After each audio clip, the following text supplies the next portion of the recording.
everyone, I thought I would make a video about my sketchbooks, about my sketchbook practice, how I use them, and what I think is important when it comes to sketchbooks.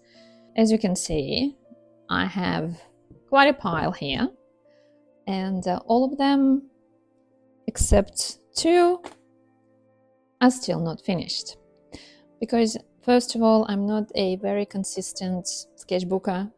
I go through periods when I paint in sketchbooks a lot, and sometimes I abandon them and do not come back to them for sometimes weeks or a month or so. It is a pretty organic practice, and I do not put any pressure on myself when it comes to sketchbooks, because to me this is all about joy, about learning, about exploring new things, about trying out new techniques, trying out new colors, and these are pretty much for my eyes only, but now obviously I want to share them with you. So I use a number of sketchbooks because I like different sizes and also different papers. So some of them have 100% cotton paper, some of them have cellulose paper or wood pulp, or just like regular drawing paper.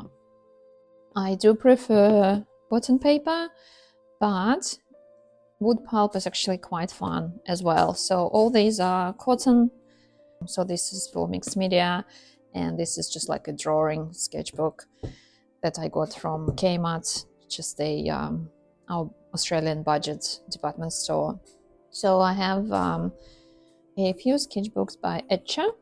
I got them from them when I was teaching classes with them, and I love them. I must say, their perfect sketchbooks are my favorites in terms of the quality of the paper. The paper is 300 GSM or 140, which means it's quite thick. It is always such joy painting in these sketchbooks.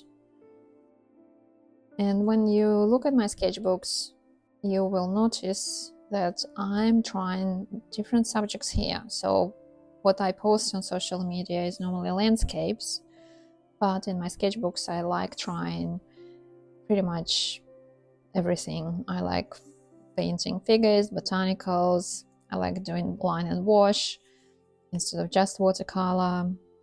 Sometimes I paint on location as well, which I normally do not do. So if I go on location, I bring my sketchbooks. I think when we paint in our sketchbooks, we are also not limited by the expectations we put on ourselves, because, or at least I try not to do that, because what happens is when we try to create a pretty picture or a complete result that we can frame and put on the wall, we are quite limited by that. So we are trying to come up with something beautiful that is very presentable. But when we paint in our sketchbooks, this is pretty much for our eyes only, and that gives us more freedom of expression, and we just become a bit more brave in the way we paint. And that's one of the reasons I think that sketchbook practice is such an important thing. And lots of new ideas normally get born out of playing in sketchbooks. And I remember when I painted these, it actually gave me the idea for my first YouTube video, because I was already thinking about creating my channel, about starting my channel, and I wasn't really sure what my first video should be. But when I painted this, I thought actually this is perfect, and then I recorded another video for this scene, and this is another little scene that I used for another one of my videos. I also use quite a few of these for coming up with ideas on what to paint when I'm not sure what to paint. I try different subjects.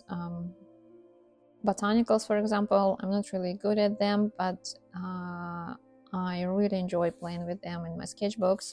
Also abstracts and semi-abstracts. It's all about having fun, really.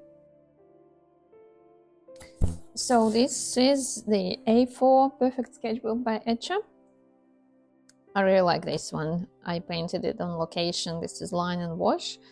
This is one of my favorite local spots that I really enjoy going to. This place has given me so much inspiration. And I still remember the moment I was sitting on the rocks painting this landscape, and it just brings so many memories, because you spend all those precious moments just sitting in one spot and capturing this scene. And it takes so much longer to create a sketch than to take a photograph.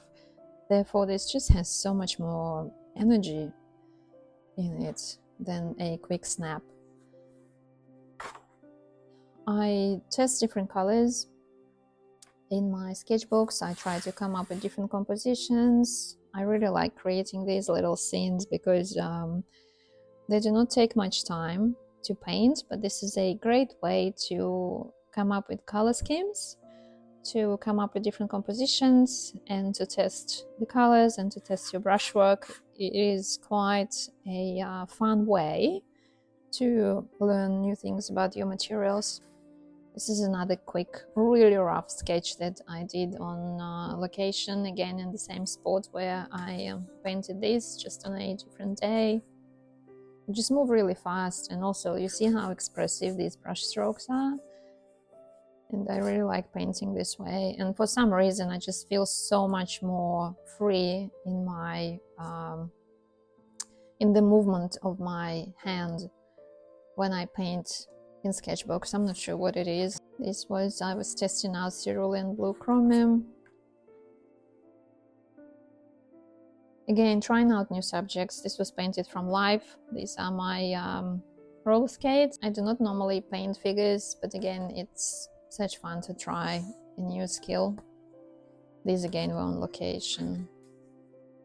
This one I was trying out lunar blue. Also, I really like making these panoramic paintings in my sketchbooks. I do not really have any attachments to the final result when I sit down to paint, and this is the philosophy that I normally follow when I create all my paintings. But in sketchbooks, I know I'm definitely not limited by trying to create something really pretty. All I want to paint. All I want to do is I want to paint, and sketchbooks allow me to do just that. It's all about the process. It's all about playing, really. And when we play, we just discover such beautiful things that we can bring into our creative praxis. I love trying new techniques. I think this one was a YouTube video on painting waves. Still not finished. It's taken me a while, but again, I'm not really in a rush to do so. Okay, this is another Etchy sketchbook. The paper is thinner than the Perfect sketchbook, so this is the Everyday sketchbook by them. With this one, I was actually testing watercolor markers by Winsor & Newton. I'm never sure how to use these in my landscapes, but I think they're actually really good for sketching things like that. And this was a lot of fun to paint.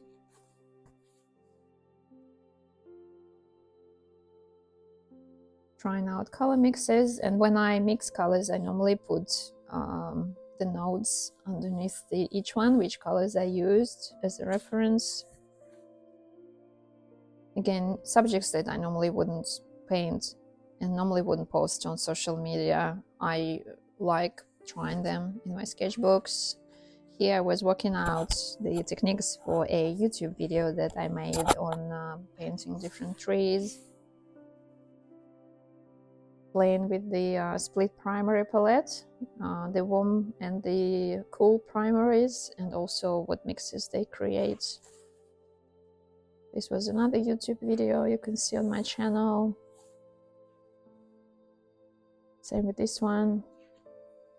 Practicing some gum trees and abstracts. I love painting abstracts. I think this is such a great way to study composition, because you do not rely on the actual identifiable objects that you need to place into a scene. You're just guided by the shapes and the values and the colors, and then these little abstracts actually really teach you how to come up with a balanced composition.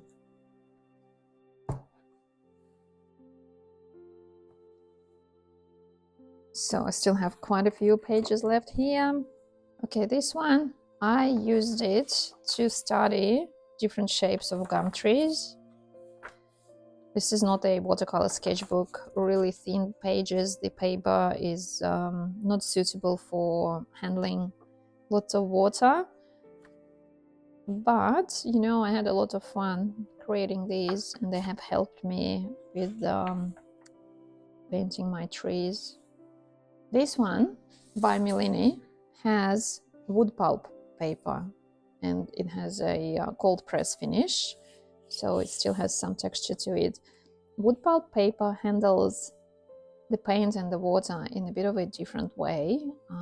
The paints tend to slide around on the surface a little bit more, and actually quite like the result that it creates. And it has a lot of backgrounds because the water isn't absorbed into the paper, and it just stays on the surface, and then the water keeps moving around, dragging the pigment particles with it, and then it just creates such beautiful color transitions.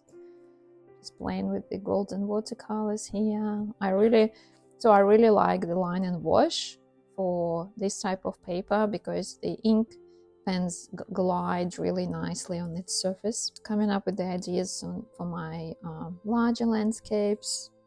Also, you can reuse these thumbnails. You can, you know, paint multiple scenes just using one idea and just change it up a little bit.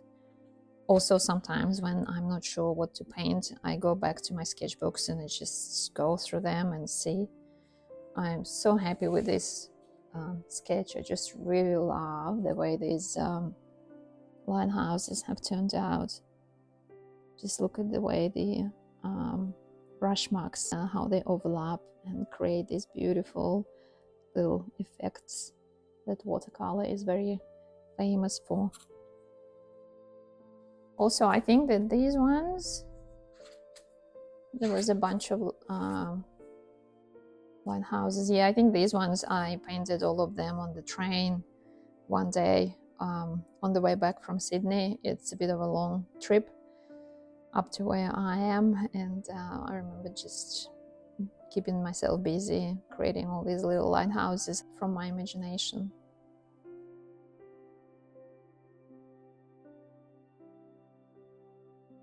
Love the golden paint results.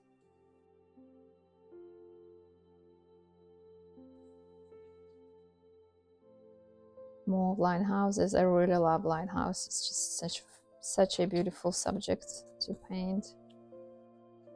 Lots of semi-abstract work, lots of feathers, lots of stones, lots of trees. These are all my favorite subjects.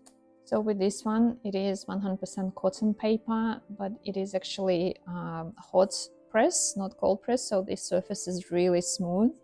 So I bought this one in to try to figure out what techniques I should be using if I want to paint on hot press, because the paint behaves in a bit of a different way than on cold press. And I really like how different the results look when I use this surface.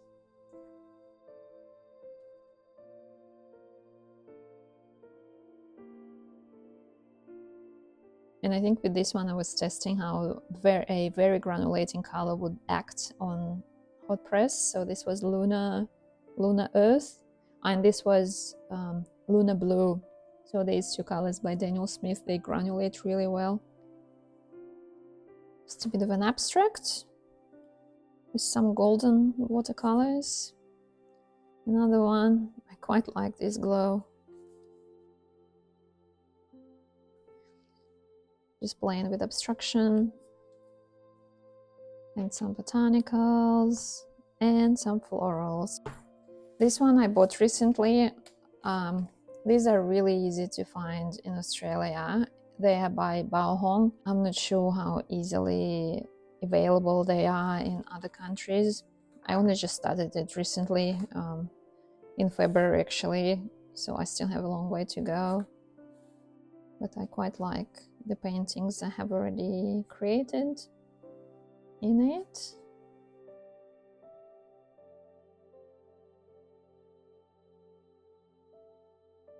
So still plenty of empty pages.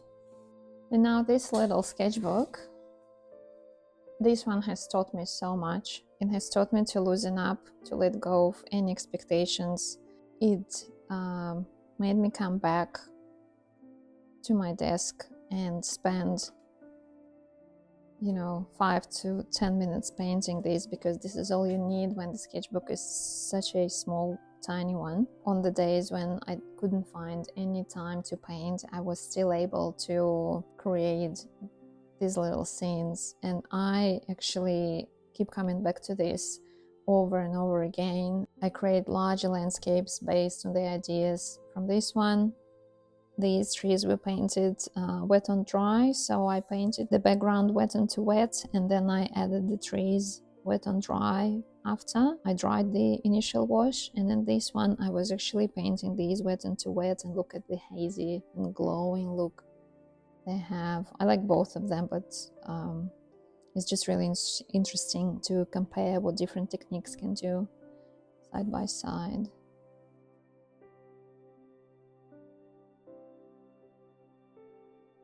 There's just something so special about tiny little sketchbooks. Quite like these too. Sometimes I get out the colors that I do not use very often, and I try to create with them in my sketchbook. So this is Luna Blue by Daniel Smith. I do not use it very often, but these little sketches actually show me what that beautiful paint can do, and then it inspires me to use it more in my regular work. And this was Burnt Tiger's Eye Genuine. Just look at the granulation.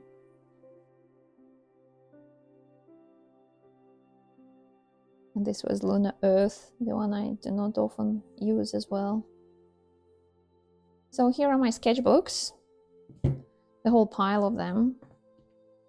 And I think it's such a great way to make art, painting in your sketchbooks, because it records the moments in time when you were able to sit down and spend some time making art. And then it is such joy to just sit down and go through your books one by one and remember all those special moments. Anyway, thank you for watching. I hope you enjoyed them. If you have any questions about sketchbooks, let me know in the comments. Happy painting!